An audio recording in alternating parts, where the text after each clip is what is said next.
29-30 साल का एक लड़का जो कि आता है और झारखंड की राजनीति में खलबली मचा देता है। ऐसे ऐसे सवाल राजनेताओं से पूछता है कि उसके सामने बड़े बड़े राजनेताओं भी उसका जवाब नहीं दे पाते और उसके तर्कों का जवाब कोई भी नहीं दे पाता है और जो डिबेट के लिए भी ओपन चैलेंज देता है। जी हाँ, मैं बात कर रहा हूँ टाइगर जयराम महतो की, जो कि फिलहाल डुमरी विधानसभा से विधायक भी हैं। जो लोग कह रहे थे ना राजनीति करना बच्चों का खेल नहीं है, उन सभी लोगों को गलत साबित कर देता है और झारखंड की राजनीति में एक मजबूत दावेदारी पेश करता है जो अपने अलग अंदाज के लिए भी जाना जाता है। जयराम महतो अपने भाषणों और सभाओं में स्टेज से भाषण नहीं देते हैं, बल्कि वो अपने 4 व्हीलर जो गाड़ी से आते हैं उसी के ऊपर चढ़कर भाषण देने लगते हैं और ये अंदाज लोगों को उसका काफी पसंद आता है। तो कहीं पर वो क्रिकेट खेलते हुए भी नजर आते हैं।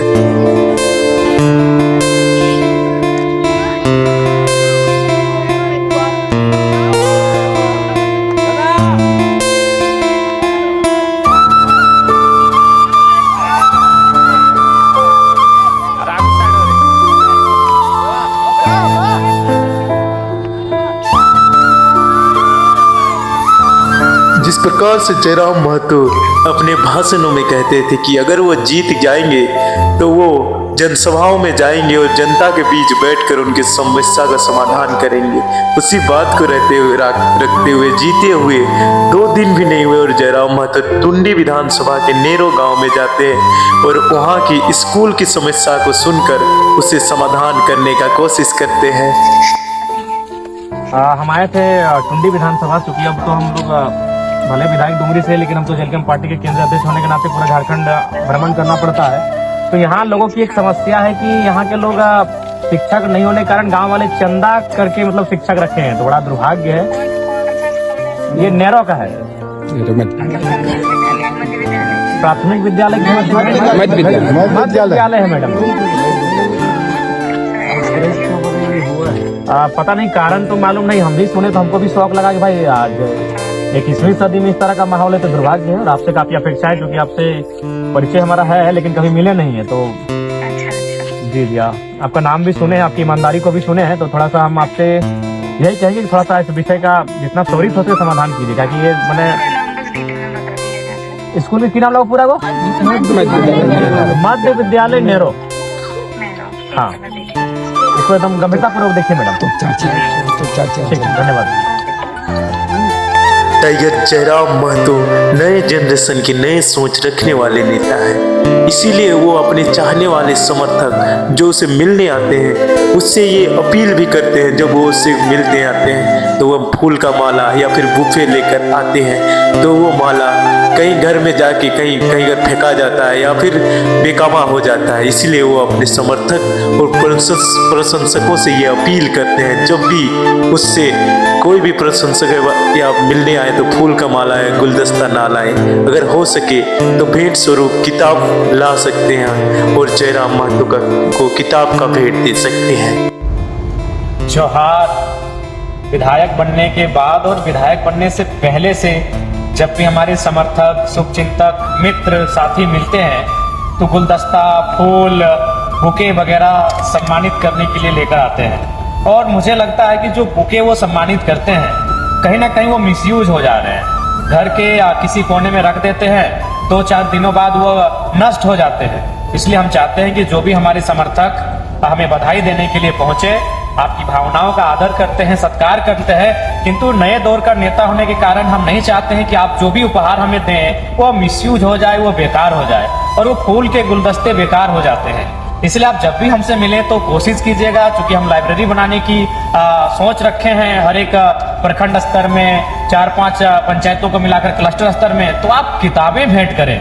आप हमें कलम, कॉपी या फिर कोई ऐसा सामान उपहार हमें भेंट करें जो जनता के काम आ सके, जो हमारे काम आ सके। बुके क्या है कि 2 से 3 दिन में मुरझा जा रहे हैं और वो कहीं ना कहीं बेकार हो जा रहे हैं और उनका मूल्य भी 200, 250, 500 रुपए तक आ रहा है। तो कृपया उस मूल्य से कुछ ऐसी वस्तु मुझे लाकर दें जो मैं अपने साथ साथ अपने साथियों के लिए काम में उपयोग में ला सकूं।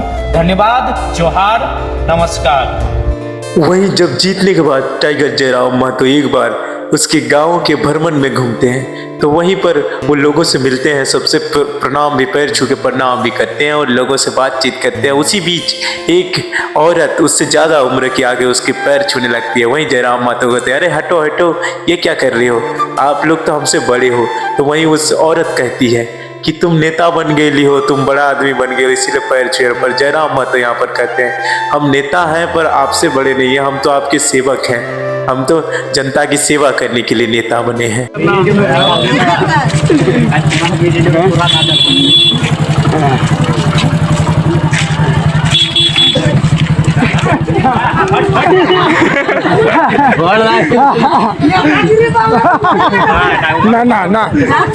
नेता सेवा करे खातिर आइली हमारा धोनी लगा मालिक। जयराम महतो सिर्फ जनता से प्यार नहीं बल्कि उतना ही प्यार पुलिस कर्मियों से भी करते हैं। जब जाते हुए अचानक से जयराम महतो पुलिस कर्मियों से मिलते हैं तो वो कहते हैं कि मुझसे मिलोगे तो विधायक की तरह नहीं, अपने छोटे भाई की तरह मिलो। और उन सब से ऐसा हालचाल पूछते हैं जैसे कि वो अपने परिवार वाले ही हों।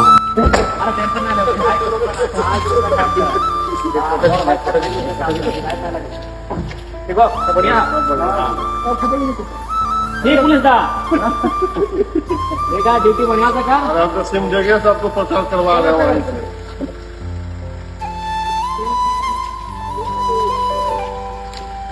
ठीक है, मेरा ड्यूटी करा हमारे से कभी विधायक के रूप में नहीं मिला, भाई को मिला, मिल के काम करा। ठीक है, सिम जगह में आवेल थे ना, हां भाई आई हम लोग थे जला गाड़ी लेकर सब तो माने दिए।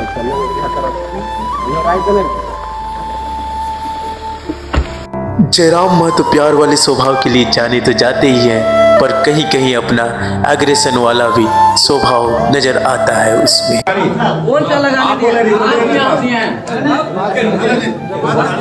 सुनिए, ऊपर लगते हैं ना, देखिए गाली नहीं दे सकते, हम दिए ही नहीं है तो आप गाली दिए, बताइए ना,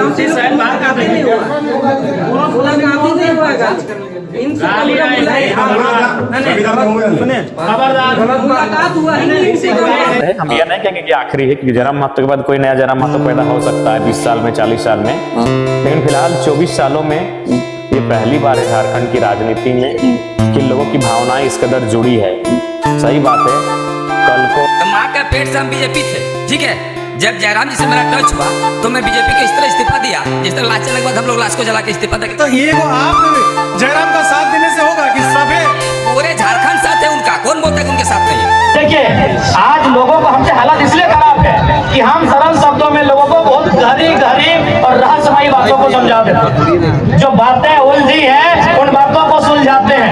इसीलिए आज हमें लोग जानते हैं कि ये लड़का लीडर तो है ही, साथ में टीचर का काम करता है, और समाज में अब लीडर पैदा होने दीजिए, टीचर पैदा मत होने दीजिए। इसीलिए लोग इतना केस करता है हम लोग। एक सिंपल सा बात, हेमंत सोरेन आदरणीय मुख्यमंत्री बड़े भाई उनको बोल रहे हैं बिल्कुल बिरसा भगवान के सिद्धांतों को नहीं मानते।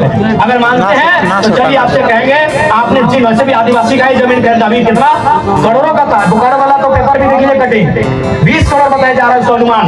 आप उस आदिवासी परिवार का जमीन वापस कीजिए, हम मानेंगे आप आदिवासी हितैषी भी हैं और आप बिरसा भगवान को मानने वाले भी हैं। तो इसलिए अगर हम लोग सरकार में आते हैं तो देखिए, मेरा जो दिल कहता है, हम भी चूंकि किसान का बेटा है, हमारा कौम भी जो कुर्मी का अर्थ आता है कोड़ना यानी मिट्टी कोड़ना, तो हमको भी लगता है चाहे आदिवासी की समस्या है, चाहे गैर आदिवासी रहे, मूलवासी रहे या ओबीसी रहे, किसी की रहे, पहली समस्या जमीन की है। आज हमारी जमीनों को जबरन कब्जा किया जा रहा है, आज जबरन हमारी जमीनों पर फैक्ट्री लगाई जा रही है, आज जबरन हमारी जमीनों पर सड़क पार किया जा रहा है।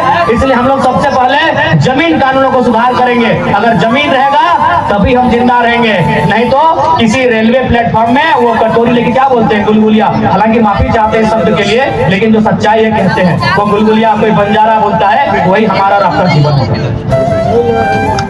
क्योंकि गुलगुलिया कोई नदी के किनारे पैदा नहीं हुए हैं, गुलगुलिया आकाश से टपके हुए लोग नहीं है, ना ही धरती को चीर के आए हैं, किसी और नर और नारी ने उनको जन्म दिया, और वो नर नारी उसका भी कहीं खेत खलिहान होगा, उसका भी कहीं बाग बगीचा होगा, लेकिन आज उसके पास नहीं है। शायद इसी प्रकार जैसा आज हमारे साथ हो रहा है उसके साथ 100 साल पहले हुआ होगा। आज जिनको हम बंजारा कहते हैं, आज जिनको हम गुलगुलिया कहते हैं, आज जिनके पास मैंने सर ढकने के लिए छत नहीं है, जिनके पास कदम रखने के लिए एक बित्ता जमीन नहीं है, वो हमेशा ऐसे नहीं थे, वो हमेशा ऐसे नहीं थे। उनके पास भी इसी दुनिया में, इसी जहान में, किसी कोने में जरूर एक जमीन का टुकड़ा होगा जहां उनके पूर्वजों का आशियाना होगा, जहां की सुबह और शाम वो अपने परिवार के साथ जीते होंगे, खाते होंगे, एक साथ बहते होंगे। लेकिन आज उनके पास कुछ नहीं है। चले जाइए रांची का रेलवे स्टेशन, चले जाइए धनबाद का रेलवे स्टेशन, चले जाइए कोई भी रेलवे स्टेशन, आपको मिलेंगे वो लोग। तो हम नहीं चाहते हैं कि झारखंड के लोगों की दशा ये हो। इसलिए अगर हम लोग गवर्नमेंट में आएंगे तो सबसे पहले यहाँ के जो जमीन कानून है मजबूती से लागू करेंगे, उनको और प्रभावी बनाएंगे, ताकि यहाँ के लोगों, भोले भाले लोगों की जमीन कोई हड़प ना दे। उसके बाद जो सबसे महत्वपूर्ण है नौजवान। आज अगर नौजवानों की बात करें तो उनमें निराशा। आज अगर नौजवानों की बात करें तो 10 साल एक कोचिंग संस्थान को समर्पित करते हैं। आज वो 10 साल 15 साल तैयारी करते हैं, कोई धनबाद में, कोई हजारीबाग में, कोई रांची में, कोई जमशेदपुर में। किसी के हाथ की रोशनी चली जाती है, चश्मा चढ़ाना पड़ता है, किसी का पेट बाहर आ जाता है। देखिए सबका थोड़ा थोड़ा आ गया, किसी का पेट बाहर आ जाता है। देखिए किसी के बाल अलग घुस गए हैं, उड़ गए हैं, चेक कर लीजिए। किसी के बाल सफेद हो जाते हैं, लेकिन इंतजार में रहते हैं कि एक परीक्षा है। अगर